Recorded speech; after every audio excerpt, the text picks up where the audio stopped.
कागज पर लिखे उन दो शब्दों ने सुराग दे दिया था, वरना उस लड़की की मौत आज भी रहस्य ही बनकर रह जाती। 24 साल की लड़की की मर्डर मिस्ट्री और कागज पर कातिल का नाम था, लेकिन असली खूनी कौन था?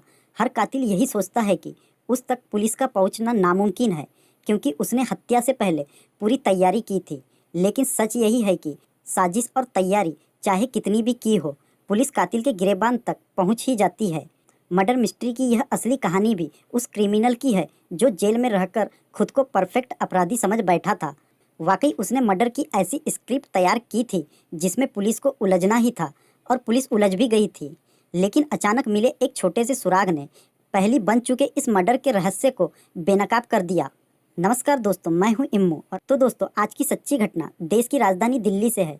दिल्ली का साउथ इलाका बेहद ही पॉश माना जाता है, और उस समय ठंड भी पड़ रही थी, लेकिन उतनी भी ठंड नहीं थी जितनी दिल्ली में पड़ती है। तारीख थी 27 फरवरी 2019। दोपहर का वक्त था। करीब 4 बजे के आसपास दिल्ली पुलिस कंट्रोल रूम में एक फ़ोन आता है।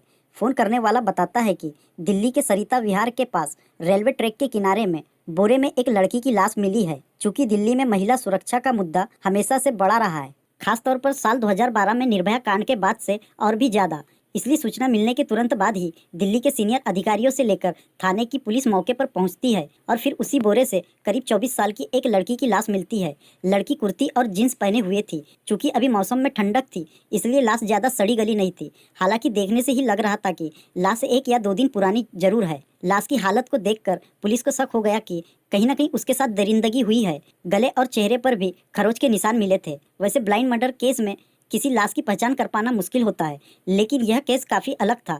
पुलिस हमेशा किसी भी शव की पहचान करने के लिए सबसे पहले उसके कपड़ों की तलाशी लेती है। शरीर पर ऐसे निशान तलाशती है जिसके आधार पर पहचान हो सके। लेकिन पुलिस शुरुआत में जितना इसे ब्लाइंड मर्डर केस मान रही थी, असल में यह उतना था नहीं।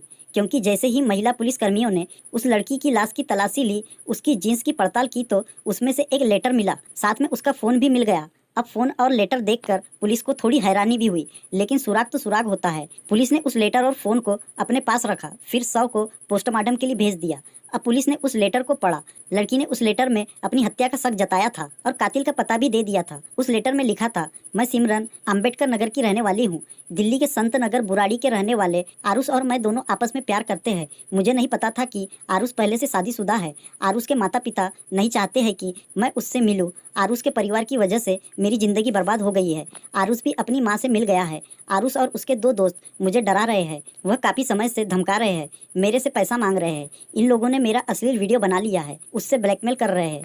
अगर मेरी हत्या कर दी जाती है तो यह तीनों लड़के ही मेरी मौत के जिम्मेदार होंगे। उन तीनों के नाम और मोबाइल नंबर भी इसी में लिख रही हूँ। लेकिन पुलिस को लिखी गई बातें हजम नहीं हो रही थी। खैर, पुलिस को उस लेटर में तीनों का नाम, पता और नंबर मिल गया था। यह लेटर काफ़ी बारीकी से जीन्स में छुपाया गया था, ताकि यह भी लगे कि उसे जानबूझकर नहीं रखा गया है।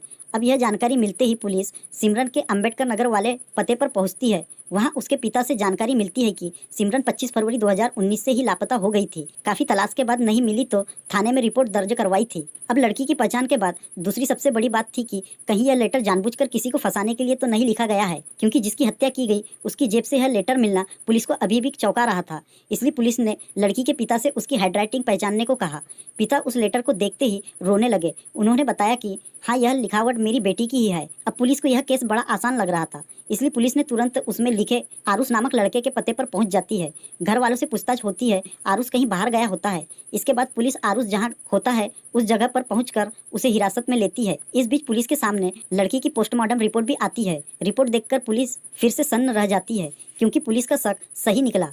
लड़की के साथ दरिंदगी हुई थी। उसके प्राइवेट पार्ट पर मल्टीपल इंजरी थी, यानी प्राइवेट पार्ट पर घाव के कई निशान थे। उसके साथ गैंग रेप किया गया था। इसके बाद ही उसकी गला घोंटकर हत्या की गई थी। अब इस रिपोर्ट के बाद पुलिस जांच में और तेजी लाती है और उस लेटर में लिखे आरुष और अन्य 2 लोगों को हिरासत में लेकर पूछताछ शुरू कर देती है। लेकिन पुलिस को हैरानी तो तब होती है जब आरुष कहता है कि इस लड़की से प्यार करना और फिर उसकी हत्या करना तो बहुत दूर की बात है। मैं इस लड़की को पहचानता तक नहीं हूँ। और इसी तरह 2 अन्य लोग भी जिनका नाम लेटर में लिखा था, वह भी वही बात दोहराते हैं। पुलिस को लगता है कि यह लोग जानबूझकर कहानी बना रहे हैं, इसलिए पुलिस उनका पूरा बैकग्राउंड निकालती है, कॉल डिटेल निकालती है। तो पता चलता है कि आखिरी कॉल उसी सिमरन के फ़ोन से आरुष के पास आया था। इस बार पुलिस पूछताछ करती है तो वह बताता है कि हाँ एक कॉल आया था लेकिन पूरी बात नहीं हो पाई थी, फिर फोन कट गया था। लेकिन यह लड़की कौन है और कहाँ रहती है मैं कुछ भी नहीं जानता हूँ। यहाँ तक कि कभी इसे अपने दोस्त या फिर किसी पहचान वाले के साथ भी नहीं देखा है।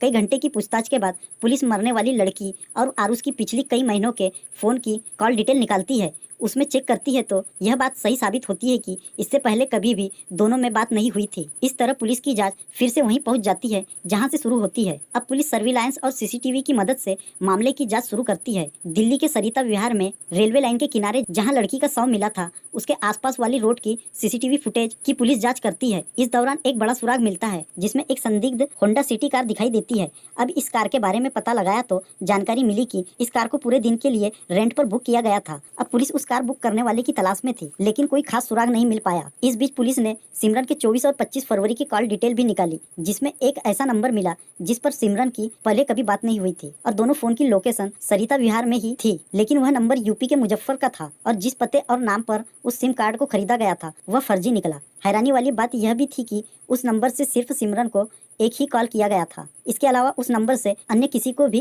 कभी कॉल नहीं किया गया था। इस तरह पुलिस को सर्विलांस और सीसीटीवी से भी कोई ठोस सुराग नहीं मिल पाता है। इस तरह किसी तरह से कोई सुराग कोई सबूत नहीं मिलने से पुलिस अभी उधेड़ बूंद में थी। उसी समय लड़की के पिता भी लगातार यह पता लगाने में जुटे थे कि अगर उनकी बेटी किसी को प्यार करती थी और उसे ब्लैकमेल किया जा रहा था तो कुछ न कुछ उसने कहीं ना कहीं लिखा जरूर होगा। इसके अलावा बेटी के लेटर की हैंडराइटिंग चेक करने के लिए उन्होंने उसकी कई कापियां और डायरी देखी तो उन्हीं में से एक डायरी में सिमरन के पिता को 2 शब्द लिखे मिले। पहला शब्द था प्रसाद, दूसरा शब्द था जॉब और फिर एक मोबाइल नंबर लिखा हुआ था। इस नंबर पर सिमरन के पिता ने कॉल किया और पूछा कि बेटी ने कभी जॉब के लिए फोन किया था क्या। तो उधर से जवाब मिलता है कि हाँ वह सिमरन को जानता हूँ लेकिन 20 से 25 दिन पहले फोन पर नौकरी के लिए उसकी बात हुई थी, फिर कोई बात नहीं हुई। लेकिन जिस तरीके से पहली बार में फोन आते ही उस शख्स की आवाज़ लड़खड़ाई उससे सिमरन के पिता को शक हो गया।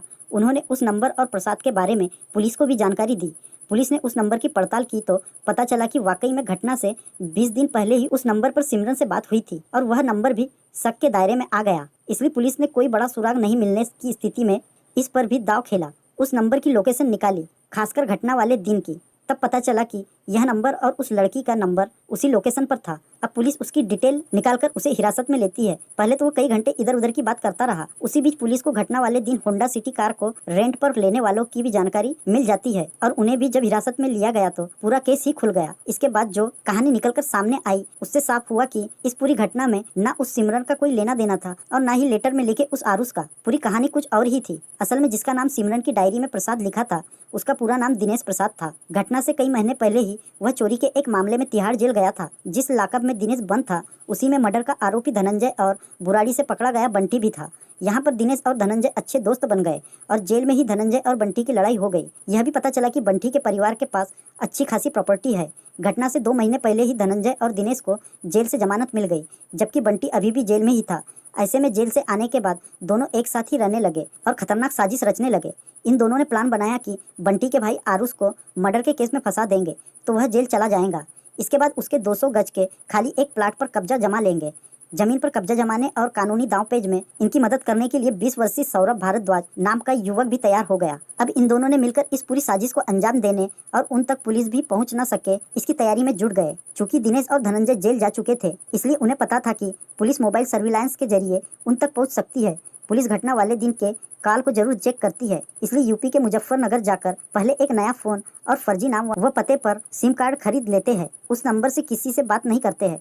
अब इनके सामने चुनौती थी कि किसकी हत्या कर इन्हें फंसाया जाए। जाहिर है किसी लड़की की हत्या कर फंसाए तो मुश्किल हो सकता है। इसलिए दिनेश प्रसाद ने प्लान किया कि वह अपनी एक पहचान वाली लड़की की दोस्त को अपने जाल में फंसाए। उस लड़की को नौकरी की जरूरत है इसलिए अपनी दोस्त के जरिए उसी सिमरन से संपर्क करता है। उसे नौकरी का झांसा देता है। सिमरन अपने परिवार की जिम्मेदारी उठाने के लिए नौकरी करना चाहती थी लेकिन कोई काम नहीं मिल रहा था। इसलिए जब नौकरी का ऑफर मिला तो सिमरन मिलने के लिए तैयार हो गई। लेकिन जब आखिरी बार दिनेश और सिमरन की बात हुई तो उसके बाद दिनेश ने सिमरन से 20 दिनों तक फोन पर कोई बात नहीं की ताकि उस पर शक न हो। घटना वाले दिन यानी 25 फरवरी 2019 को दिनेश ने नए सिम कार्ड और फ़ोन की मदद से सिमरन को कॉल करता है। यह बताता है कि उसका फ़ोन खराब हो गया है इसलिए वह दूसरे के नंबर से कॉल कर रहा है। फिर कहता है कि सरिता विहार में उसका एक इंटरव्यू करा देगा।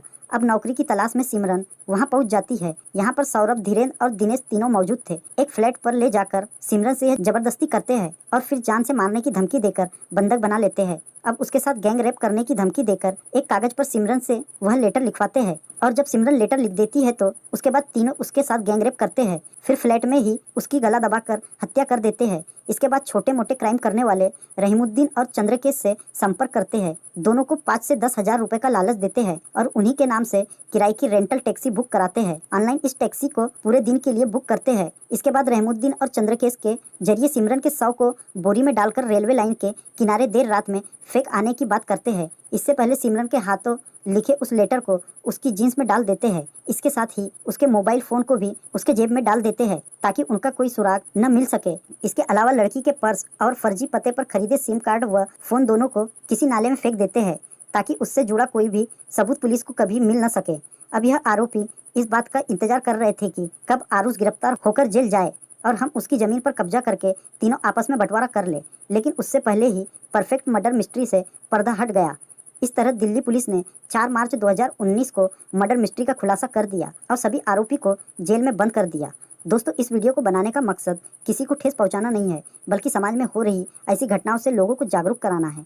तो दोस्तों, वीडियो पसंद आया हो तो वीडियो को लाइक करके शेयर जरूर करें और हाँ, चैनल को सब्सक्राइब नहीं किया हो तो चैनल को सब्सक्राइब कर ले, क्योंकि ऐसी क्राइम से रिलेटेड सच्ची घटनाओं को हम इस चैनल पर लाते रहते हैं।